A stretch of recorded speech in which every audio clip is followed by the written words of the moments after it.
Alright,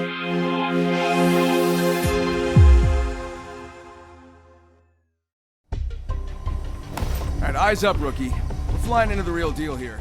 Apex Legends Mobile is getting its worldwide launch on iOS and Android tomorrow, the 17th of May.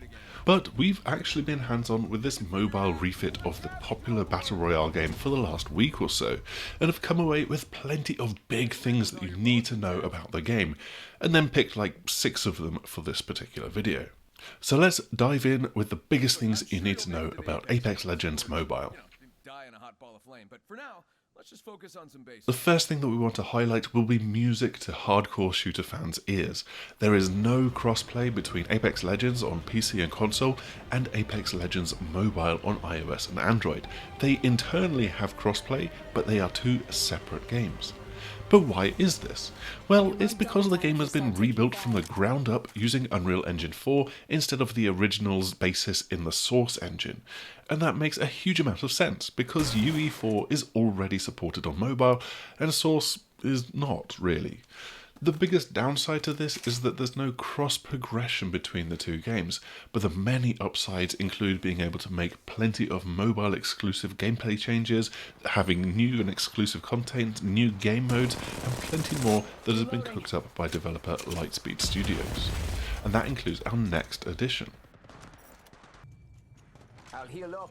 Of course, Lightspeed has had to adapt the gameplay and controls to work with touch buttons and inputs, but they've been able to replicate pretty much everything from the original game, all the way down to the ping system.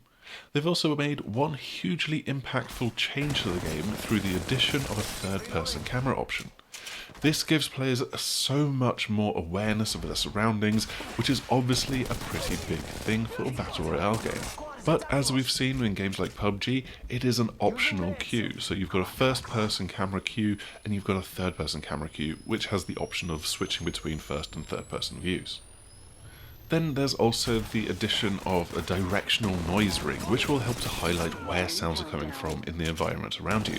And there's the fully customizable UI that can be reorganized however you want, and has got presets for 2-finger, 3-finger, and 4-finger play. So if you love a claw grip, then you are perfectly well suited to here. At launch, Apex Legends Mobile will have 10 characters to choose from, with 9 of them coming from the early days of the PC and console game. You've got Bangalore, Bloodhound, Caustic, Gibraltar, Lifeline, Mirage, Octane, Pathfinder and Wraith, all featured here. But what's that? A new and exclusive character? And he's named after what all the kids are asking for at the barbershop? Fade has been designed to help take advantage of some of these mobile gameplay tweaks. His passive is Surge, which gives a bit of a boost of speed whenever sliding, leaving a bit of jack boosted trail behind him and then needing to wait before being able to use this boost again. His tactical is then a bit like Overwatch's Tracer, ripping you backwards in time about 60 meters or so to where he once stood, which is great if you're in a spot of bother and need to get out of the fight. Finally, Fade's ultimate is the Phase Chamber, a throwable that drops an alternate dimension bubble on an area and traps everybody within its radius, unable to deal or receive damage for a few seconds. Fade will also be at the heart of the opening season story, with mobile having a complementary narrative that aims to expand the game universe lore as opposed to repeat or supplant that of the original game. In an intriguing twist, all of the characters now have got unlockable perks to tweak and give you slight boosts through your run to a Battle Royale win. These are meant to be small tweaks, subtly boosting certain aspects of a character build, and you've got 3 slots to fill. Octane, for example, can gain 10 extra health from using a boost syringe, or alternatively, that syringe can increase his reload speed. Pathfinder can then get boosted speed after using a zip line. Bloodhound can have his Eye of the Allfather sonar ping reset whenever knocking down an enemy, and you can get boosts to your Evo Shield experience when using finisher moves, and plenty more besides. Again, these are relatively small tweaks, basically just incremental little percentage boosts to those abilities.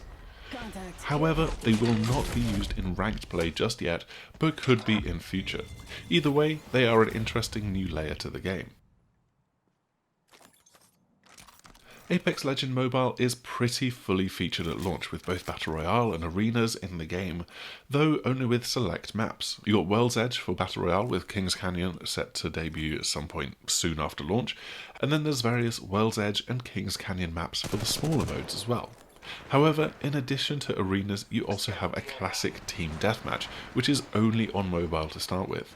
It's a straight up 6v6 with either base spawns or random spawns near allies, and it's a good bit of fun letting you dive into combat. It will go hand in hand really nicely with the practice area, which has got new player challenges and also has an upcoming advanced training level, so you can get plenty of practice in for when it really matters in ranked battle royale. Heads up, dropping the pain. And finally, seasons of content in Apex Legends Mobile will move at a much higher rate than the console game. A battle pass lasts for just 1 month instead of 3, but it's got 50 levels instead of 100. And then there's also a seasonal event to work through, new player rookie rewards, and so much more. It's quite a lot to take in, and you've got a bit of the feel of a free-to-play mobile game with all of these unlocks and currency sprawling and taking effect on this version of the game.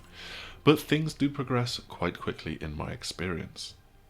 The question that we'll have to wait and see for after launch is whether they've got the balance quite right for unlocking content versus having to pay for the premium reward track, and how much of your gaming life you're going to have to dedicate to Apex Legends Mobile in order to keep up.